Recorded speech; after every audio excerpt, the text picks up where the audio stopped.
Graça e paz a todos que nos assistem. Mais uma vez estamos usando as redes sociais para estar compartilhando a palavra de Deus a você, aí na sua casa, onde quer que você esteja. Que bom que você nos assiste. Nós queremos compartilhar a palavra de Deus hoje que está lá em Filipenses, no capítulo de número 2, dos versículos 12 a 16. Filipenses 2, 12 a 16, a palavra de Deus nos diz: Assim, pois, amados meus, como sempre obedecestes, não só na minha presença, porém muito mais agora na minha ausência, desenvolvei a vossa salvação com temor e tremor, porque Deus é quem efetua em vós tanto o querer como o realizar, segundo a sua boa vontade. Fazei tudo sem murmurações nem contendas, para que vos torneis irrepreensíveis e sinceros, filhos de Deus inculpáveis no meio de uma geração pervertida e corrupta, na qual resplandeceis como luzeiros no mundo, preservando a palavra da vida, para que no dia de Cristo eu me glorie de que não corri em vão, nem me esforcei inutilmente. Até aqui a palavra do Senhor. Vamos ter uma palavra de oração. Pai, nós pedimos a Tua direção. Fala aos nossos corações, que esteja sempre revelando a Tua palavra e que nós possamos praticá-la e aplicá-la no nosso dia a dia. Em nome de Jesus. Amém. Irmãos, o tema da nossa meditação é salvação, uma dádiva a ser desenvolvida. Salvação, uma dádiva a ser desenvolvida. O apóstolo Paulo, quando está escrevendo aos Filipenses, ele já vem falando ao longo da sua carta, dos primeiros capítulos, sobre a importância da união, a importância de estarem caminhando juntos, a importância de estarem conectados em Cristo. Ele vem falando nesse capítulo 2 da humildade, para que essa humildade traga essa unidade, esse fortalecimento. E ele está falando assim, pois, ele começa o nosso texto. Ele está dando uma continuação, ele não está falando de um novo assunto. O chamado continua sendo o mesmo, um chamado à obediência, tendo Cristo como exemplo máximo. Nos versículos anteriores ele usa o exemplo de Cristo na sua humilhação, detalhando a humilhação e a exaltação de Cristo, e exortando a cada um de nós a olharmos para Cristo.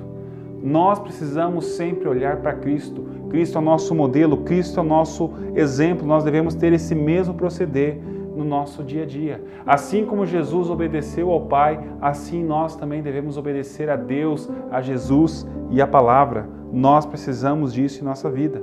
Essas verdades, elas precisam ser a base da nossa ética, a base e o alicerce para a nossa vida. E sempre esse nosso conhecimento deve sempre o quê? Conduzir um cristianismo prático. Tudo que nós aprendemos da palavra de Deus, tudo aquilo que nós meditamos, tudo deve ser refletido na prática, no dia a dia, demonstrado. Por isso que nós precisamos desenvolver a nossa salvação. Então nós vamos examinar esse texto e extrair 3 verdades a respeito da nossa salvação. E a primeira verdade que nós podemos ver aqui é que a salvação ela é recebida. O versículo 12 diz assim: Assim, pois, amados meus, como sempre obedecestes, não só na minha presença, porém muito mais agora na minha ausência, desenvolvei a vossa salvação com temor e tremor. Meus irmãos, a salvação ela não é uma conquista humana.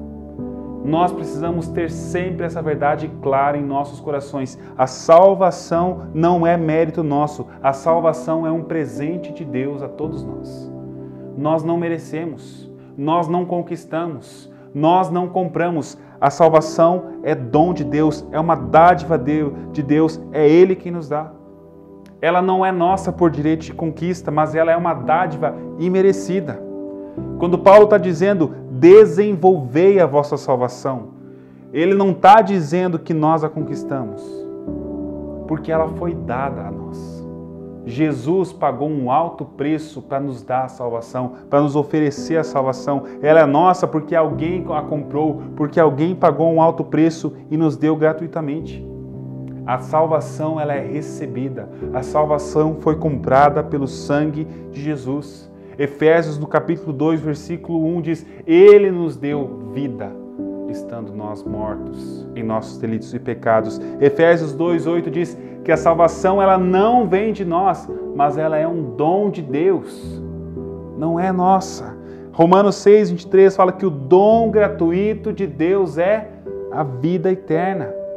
João 1,12 fala que Jesus deu-lhes o direito de serem feitos filhos de Deus. João 10 também fala que Jesus dizendo, eu lhes dou a vida eterna. 1 Timóteo 1,15, Paulo fala que Cristo veio ao mundo para salvar os pecadores. Lá em Lucas 19,10, fala que o Filho do Homem veio buscar e salvar o perdido. E nós podíamos citar aqui muitas e muitas passagens que falam a respeito de que nós recebemos a salvação. Você não conquistou, você não comprou, você não merece, eu não mereço, eu não conquistei, eu recebi. É dádiva de Deus, é dom de Deus. A salvação é recebida. Nós não somos merecedores, mas Jesus, em seu infinito amor, nos deu essa maravilhosa graça. A salvação, ela é recebida. A segunda verdade a respeito da nossa salvação é que a salvação, ela precisa ser desenvolvida. O versículo 12 fala, desenvolvei a salvação. Versículo 13, porque Deus é quem efetua em vós tanto o querer como o realizar segundo a sua boa vontade. E a respeito desse ponto que a nossa salvação precisa ser desenvolvida, nós podemos destacar mais 4 pontos aqui. Primeiro, que a soberania de Deus, ela não anula a responsabilidade humana. A soberania de Deus não anula a responsabilidade humana. Por quê? Irmãos, existem 2 equívocos a respeito da salvação, 2 equívocos clássicos. O primeiro é pensar que a salvação é resultado do nosso esforço. Não é. E a segunda é pensar que a salvação é resultado de uma parceria de Deus com nós. O conhecido e chamado sinergismos. Ou seja, eu e Deus estamos trabalhando junto pela salvação. Eu e Deus estamos numa sociedade pela salvação. Não, o versículo 12 não diz trabalhai para a vossa salvação, mas desenvolvei. Desenvolver a palavra usada por Paulo. Como que eu desenvolvo algo que eu já não recebi? Eu só consigo desenvolver algo que já foi me dado, que eu já recebi. O desenvolver aqui é a ideia do quê? De aprimorar. Aprimorar aquilo que nós recebemos. Aperfeiçoar aquilo que nos foi dado. Nós não podemos ficar passivos diante dessa grande dádiva dada por Deus para nós. A graça de Deus não é uma desculpa para a gente não fazer nada, mas sim é uma forte razão para nós fazermos tudo. Eu recebi a maior de todas as dádivas, então eu vou viver de uma maneira que eu vou retribuir com amor pelo grande presente que eu recebi. Então, nós plantamos, nós regamos, mas quem que dá o crescimento? Quem é que faz a semente crescer? Quem que dá o solo? Quem que envia o sol e a chuva? Quem faz a semente crescer e frutificar, irmãos? É Deus. É Deus trabalhando. Então, a salvação, ela é um prosseguir, é um trabalhar até o último dia. Deus nos deu essa graça, Deus nos deu esse presente e nós precisamos trabalhar, desenvolver. Recebemos de graça, mas agora precisamos cultivar para que isso possa se aplicar no nosso dia a dia. Veja lá comigo, Efésios 4, do versículo 11 ao 16, fala assim: e Ele mesmo concedeu uns para apóstolos, outros para profetas, outros para evangelistas e outros para pastores e mestres, com vistas a quê? Ao aperfeiçoamento dos santos, para o desempenho do seu serviço, para a edificação do corpo de Cristo, até que todos cheguemos à unidade da fé e do pleno conhecimento do Filho de Deus, à perfeita varonilidade, à medida da estatura e da plenitude de Cristo. Para quê? Para que não mais sejamos como meninos, agitados de um lado para o outro, levados ao redor por todo o vento de doutrina, pela artimanha dos homens, pela astúcia com que induzem ao erro.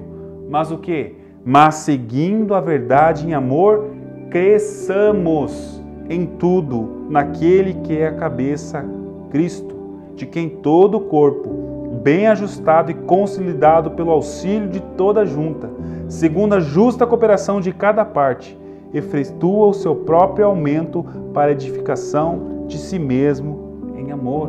Nós recebemos todas essas dádivas, nós recebemos esse presente para que nós possamos crescer, para que nós possamos amadurecer, para que nós possamos nos desenvolver. Então a salvação é um prosseguir até o dia perfeito, até o dia que nós seremos semelhantes a Cristo Jesus. Um segundo ponto sobre a necessidade da salvação ser desenvolvida é que o desenvolvimento da salvação deve produzir reverência.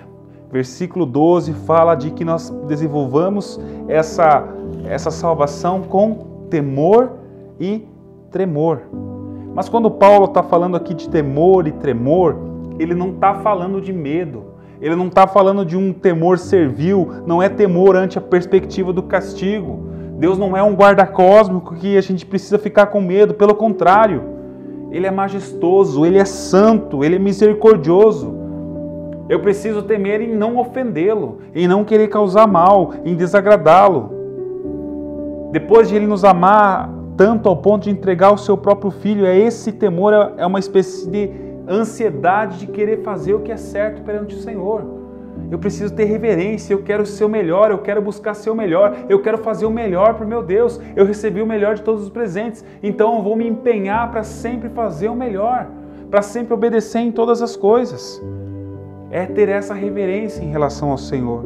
Um terceiro ponto sobre isso é que o desejo pela salvação é obra de Deus em nós, irmãos. O versículo 13 diz: porque Deus é quem efetua em nós tanto o querer como realizar segundo a sua boa vontade. Meus irmãos, o Espírito Santo, ele consegue fazer aquilo que a lei não conseguia fazer. Ele realiza aquilo que a lei não realizou. Porque a lei até poderia dizer às pessoas o que elas deveriam fazer, mas a lei não dá poder para que elas pudessem fazer, e muito menos dá vontade de fazer. Só que o Espírito Santo, ele supre essas ambas coisas. O Espírito Santo nos dá o poder e nos capacita para as tarefas que Ele deseja que nós façamos. Deus trabalha em nós e nós trabalhamos para Deus. Nós nos tornamos cooperadores de Deus. Deus vai trabalhando em nós, desenvolvendo em nós a capacidade de poder servi-lo, desenvolvendo em nós esse desejo, esse anseio pelas coisas de Deus. Quanto mais nós nos enchemos de Deus, quanto mais nós nos enchemos do Espírito Santo, mais Ele nos capacita, mais Ele nos dá vontade de servir e fazer a obra de Deus. E assim nós podemos nos tornar cooperadores de Deus, porque tudo provém dEle. E um quarto ponto sobre isso é que a continuação do processo da salvação também é uma obra de Deus em nós. Sem a ajuda de Deus, irmãos, nós não fazemos nenhum progresso. Sem a ajuda de Deus, nós não conseguimos fazer nada. Sem a ajuda de Deus, nós não podemos vencer o pecado. É somente pela ação de Deus em nós, pelo sangue de Jesus fluindo em nós, o Espírito Santo trabalhando em nós, é que nós podemos superar o mal que habita em nós, para poder praticar aquilo que é bom e aquilo que é a vontade de Deus. É Ele quem efetua tanto o querer como o realizar.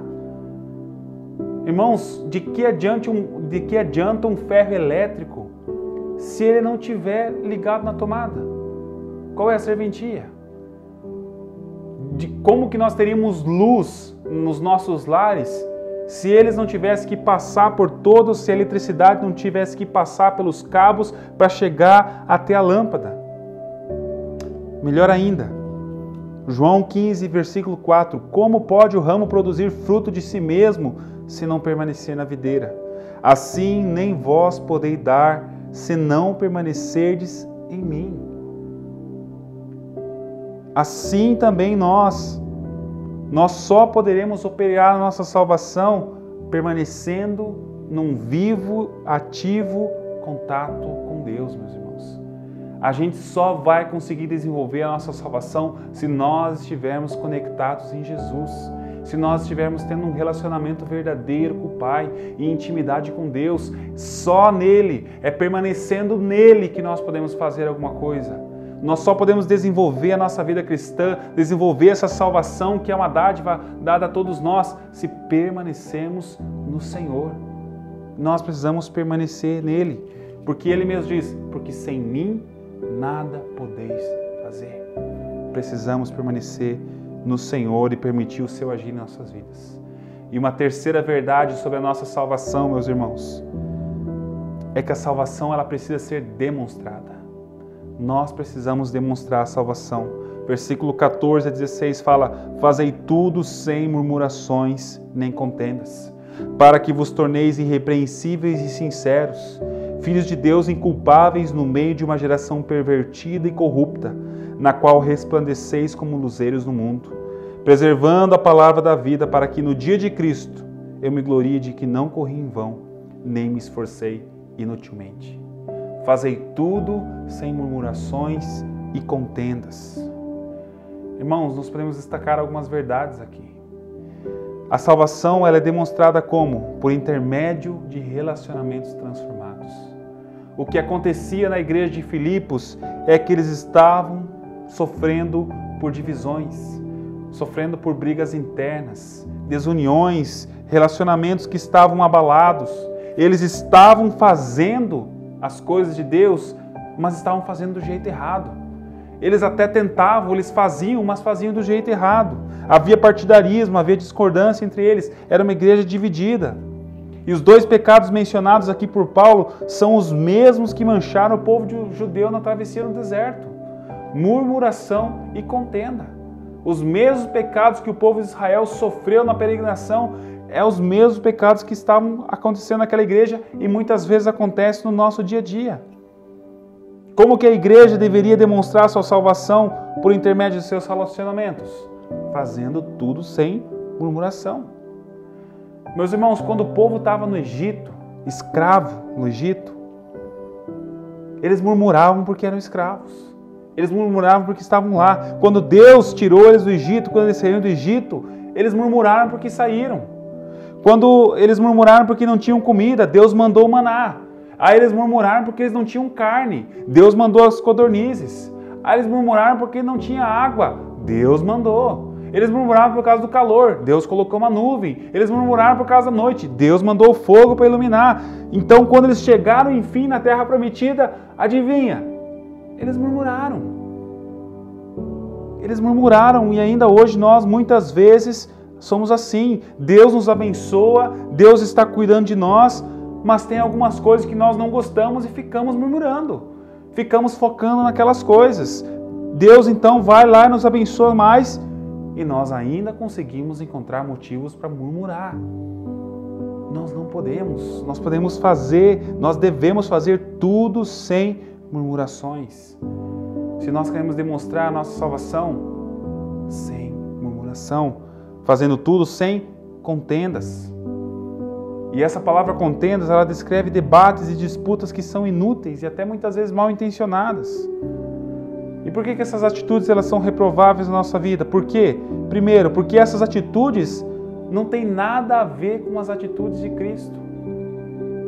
Paulo fala antes, tende em vós o mesmo sentimento que houve também em Cristo Jesus. Jesus murmurava?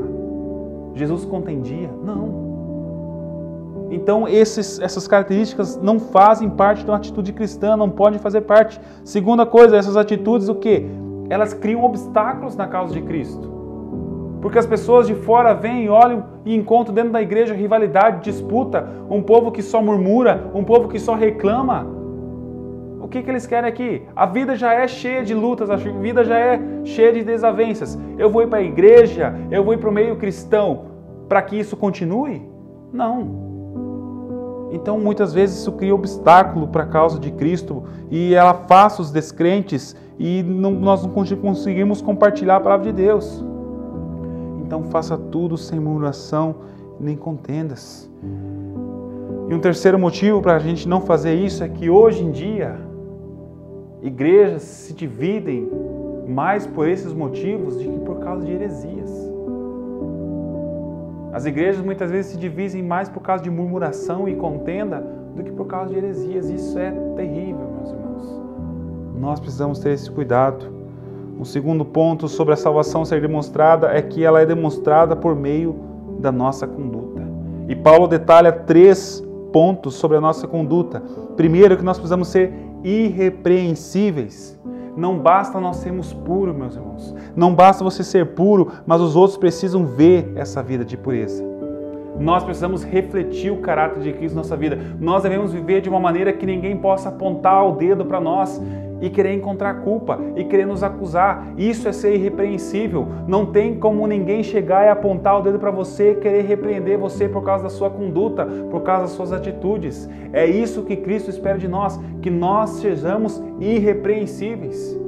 Que ninguém possa querer apontar um erro, que ninguém possa ter direito de apontar o erro e apontar e querer acusar. Não, a minha vida não é assim. Nós precisamos viver para que sejamos irrepreensíveis. Somos perfeitos? Não. Só Cristo é. Mas buscamos a perfeição em Cristo Jesus. Trabalhamos para sermos parecidos com Cristo Jesus. Então nos esforçamos para ser perfeitos como Cristo é. O segundo que ele usa é ser sinceros. A palavra sincero, o significado original dessa palavra é algo que não é adulterado. Eles faziam vasos antigamente, vasos de barro, e eles passavam cera ao redor desse vaso e colocavam no sol. Porque quando o sol batia e a cera ia derretendo, as imperfeições dos vasos iam aparecendo. Mas quando o vaso era perfeito, ela escorria, tudo ficava coisa mais linda, e daí era falado sem cera. E disso surgiu a palavra sincero, algo que é puro, algo que não é adulterado. Uma palavra que também era usada para referir ao vinho puro que não tinha mistura de água. É não se deixar misturar, é não se deixar contaminar, é não adulterar a sua vida por causa das coisas ao redor, porque eu estou no mundo e vou me deixar influenciar pelas coisas que estão ao redor de mim. Eu estou no mundo, mas o mundo não está em mim. Eu estou aqui, eu vivo aqui, eu me relaciono aqui, mas eu não deixo que essa cultura me influencie, eu não deixo que esse modo de vida do mundo influencie minha vida e define a minha maneira de viver. Isso é ser sincero, é ser como Daniel foi na Babilônia. Não se deixou influenciar, ser inculpável é a terceira palavra que ele usa. A gente vive em meio a uma geração pervertida. Você sabe disso, eu sei disso. Nós vivemos num mundo que está pervertido, uma geração que está pervertida. Cada vez mais nós vemos coisas hediondas acontecendo. Cada vez nós vemos a moral sendo invertida, a ética caindo por ralo abaixo. Então, a nossa vida precisa estar de acordo com a palavra de Deus, pautada na palavra de Deus. Nós não somos chamados para ser sal no meio do saleiro. Nós não somos chamados para ser luz e ser colocados embaixo de uma estante. Não. Nós somos chamados para resplandecer. Nós somos chamados para fazermos a diferença. A nossa salvação precisa ser demonstrada. Eu preciso mostrar ao mundo que eu sou salvo, que o caráter de Cristo habita em mim, que eu vivo por Cristo, que eu vivo para proclamar a sua verdade. A vida da igreja no mundo, ela é comparada a essa influência da luz em um lugar escuro. Toda igreja, todo cristão é uma casa de luz em um lugar em trevas. Nós estamos em um mundo em trevas. E nós precisamos resplandecer a luz de Cristo. Paulo não está dizendo para nós nos isolarmos do mundo e viver em uma quarentena espiritual. Não. Muito pelo contrário. É em meio a esse mundo caótico e pervertido que nós devemos resplandecer com o nosso testemunho e com o Evangelho. Nós vemos pessoas lutando por causas hediondas, lutando pelo aborto, por exemplo. Pessoas se manifestando porque tem que liberar o aborto, porque tem que... Nós temos que nos manifestar. Não tem que. São vidas que importam. São almas sendo formadas ali no ventre de mães.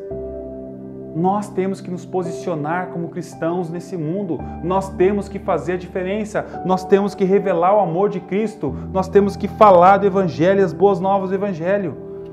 E a salvação ela é demonstrada por meio de uma fidelidade inegociável. O versículo 16, preservando a palavra de vida, para que no dia de Cristo eu me glorie de que não corri em vão.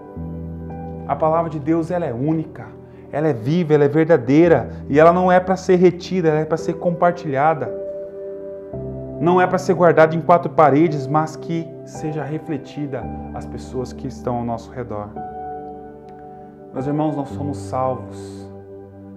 Fomos salvos de uma maneira graciosa, de uma maneira amorosa. Nós estamos sendo salvos. Deus tem trabalhado em nossa vida, o Espírito Santo tem trabalhado na nossa santificação. E nós seremos salvos por completo no dia que Cristo vier para nos buscar.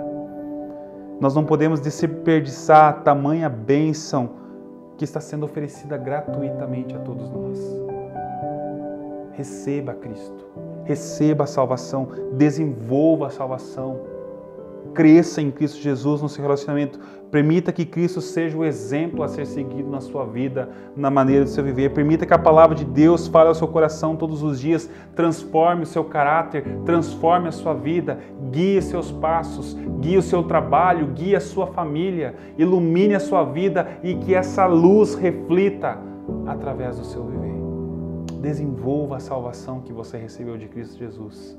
Resplandeça o amor de Cristo Jesus. Resplandeça o Evangelho, resplandeça a palavra, resplandeça o amor de Deus através da sua vida.